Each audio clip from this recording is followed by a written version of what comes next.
शिव बाबा याद है ना। ओम शांति। सुनते हैं 23 जून 73 के अव्यक्त बाप दादा के मधुर महावाक्य। आज की अव्यक्त वाणी का टाइटल है अलौकिक खजाने के मालिक। आज की मुरली में बाबा ने ब्राह्मणों एवं देवताओं के लिए क्या गायन है। दूसरा, खजानों के मालिक कौन सा संकल्प नहीं कर सकते। और थर्डली बाबा ने रॉयल भिखारीपन की स्थिति किसे कहेंगे। और लास्टली बाबा ने कहा तीव्र पुरुषार्थ किसे कहा जाता एवं लास्ट 100 पुरुषार्थ की विधि क्या है। तो आओ सुनते हैं अलौकिक खजाने के मालिक 23 जून 73 की मुरली। अपने को लाइट हाउस और माइट हाउस दोनों समझते हो। आप सभी का कौन सा स्वरूप विश्व कल्याण का कर्तव्य कर सकता है, उस स्वरूप को जानते हो। इस समय आवश्यकता है माइट हाउस के स्वरूप की। क्या ऐसा अनुभव करते हो कि ऑलमाइटी बाप की संतान हम भी माइट हाउस बने हैं। सर्व शक्तियाँ अपने में समाई हुई समझते हो। शक्तिवान नहीं लेकिन सर्व शक्तिवान, जिनका सर्व शक्तियाँ संपन्न के लिए गायन है कि अप्राप्त कोई शक्ति नहीं ब्राह्मणों के खजाने में। जैसे देवताओं के लिए गायन है, क्या गायन है, अप्राप्त कोई वस्तु नहीं देवताओं के खजाने में। वैसे आप ब्राह्मणों का गायन है कि अप्राप्त नहीं कोई शक्ति ब्राह्मणों के खजाने में, क्योंकि मास्टर सर्वशक्तिवान है ना।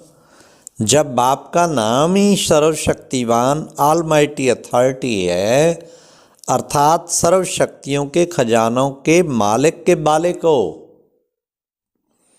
तो ऐसे बालक जो बाप की सर्व शक्तियों के मालिक हैं, क्या उनके पास कोई अप्राप्ति हो सकती है क्या। जो बालक सो मालिक हैं, ऐसा कोई है जो अपने को बालक सो मालिक नहीं समझते हैं।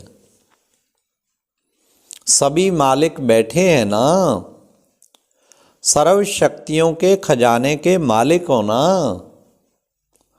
खजाने के मालिक कभी यह संकल्प भी कर सकते हैं क्या कि हमारे पास सहन शक्ति नहीं है, वह माया को परखने की शक्ति नहीं है, वह ज्ञान के खजाने को संभालने की शक्ति नहीं है, वह संकल्पों को समाने की शक्ति नहीं है, वह खजाने को सुमरण करने की शक्ति नहीं है। कितना भी कोई कार्य में बुद्धि विस्तार में गई हो, लेकिन विस्तार को 1 सेकंड में समाने की शक्ति नहीं है। ऐसे मालिक को क्या ये बोल यह संकल्प भी हो सकता है। कितनी बाबा ने बातें बताई।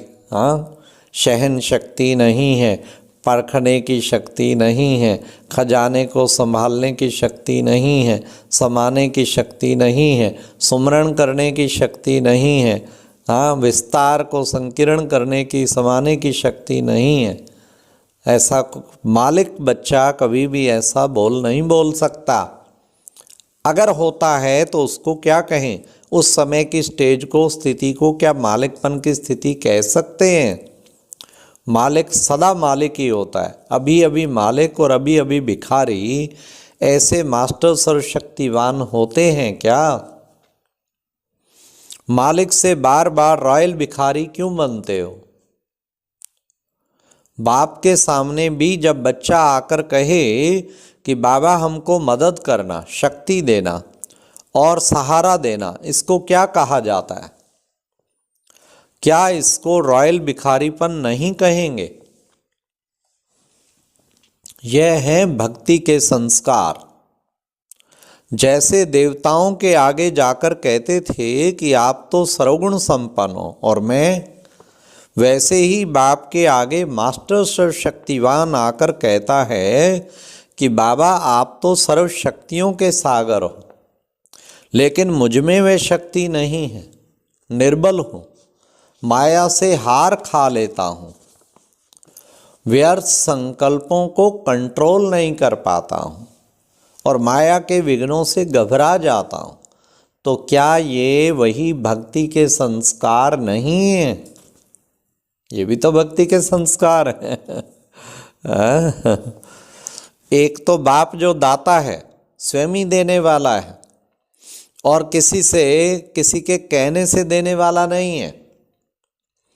तो दाता को मनुष्य बनाना, तो दाता को मनुष्य बनाना क्या ये इंसल्ट नहीं है क्या? कहने से कौन करता है? मनुष्य। बाबा से मदद मांगते हैं ना, मदद दो, आप करेंगे ना मदद? तो बाबा कहते हैं कहने से कौन करता है? मनुष्य।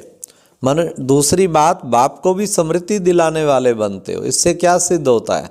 क्या बाप को अपना कर्तव्य करना भूल गया है क्या? क्या इसलिए बाप को स्मृति दिलाते हो, बाबा आप तो मददगार हैं ही, इसलिए मदद करना? इस कहने को क्या कहा जाए? जबकि गायन यह है कि ब्राह्मण अर्थात सर्व प्राप्ति स्वरूप, प्राप्ति स्वरूप के पास है, प्राप्ति कहाँ से आई? इसलिए कहा कि ब्राह्मणों की स्टेज पावर हाउस है। अब पावर हाउस से परे की भाषा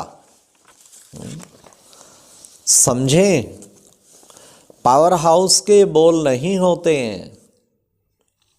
इसलिए फिर भी बाप दादा कुछ समय पहले सुना रहे हैं कि जिसको भी, अब ध्यान से सुनना, जिसको भी हाई जंप देना हो व आगे बढ़ना हो तो अभी से 6 मास के अंदर इस वर्ष में अपने आप को जिस भी स्टेज पर व जिस भी स्थिति में स्थित करना चाहते हो उसके लिए यह चांस है। ऐसे थोड़े समय के अंदर अपने को संपन्न बनाने के लिए साधारण पुरुषार्थ नहीं चलेगा। अभी तो तीव्र पुरुषार्थ। अब क्या है तीव्र पुरुषार्थ? ध्यान से सुनना। अभी तो तीव्र पुरुषार्थ अर्थात संकल्प, बोल और कर्म, इन तीनों में समानता का अभ्यास करना, उसको कहा जाता है तीव्र पुरुषार्थी।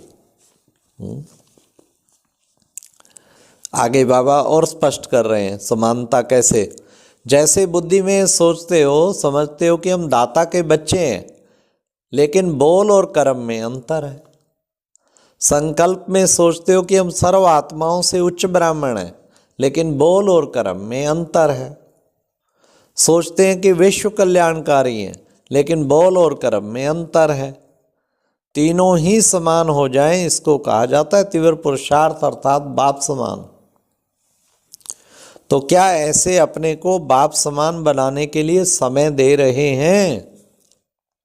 6 मास के बाद इस रूहानी सेना के महावीर, घोड़ेसवार और प्यादे अर्थात प्रजा सभी प्रत्यक्ष होंगे। कुछ ऐसा प्लान बनाना चाहिए, 6 मास में इस स्टेज तक मुझे पहुंचना ही है। जो बाबा कहते हैं कोई टाइम लिमिट रख के और विशेष लक्ष्य रखते हैं तो लक्षण आ जाते हैं। जब तक आपस में ही प्रत्यक्ष नहीं होंगे तो विश्व के आगे प्रख्यात कब होंगे? और विश्व के आगे प्रख्यात नहीं होंगे तो प्रत्यक्षता कैसे होगी?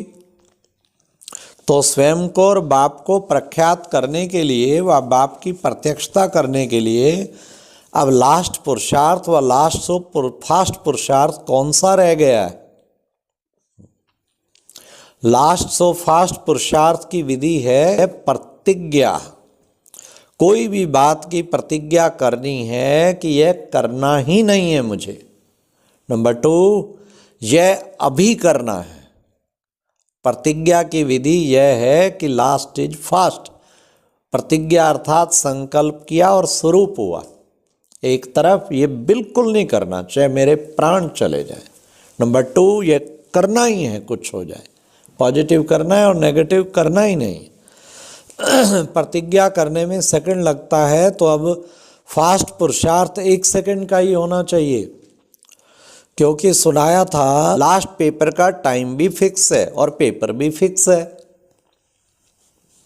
पेपर सुनाया था ना, नष्टो मोहा स्मृति स्वरूप। 1 सेकंड में पेपर ऑर्डर हुआ, नष्टो मोहा बन जाओ।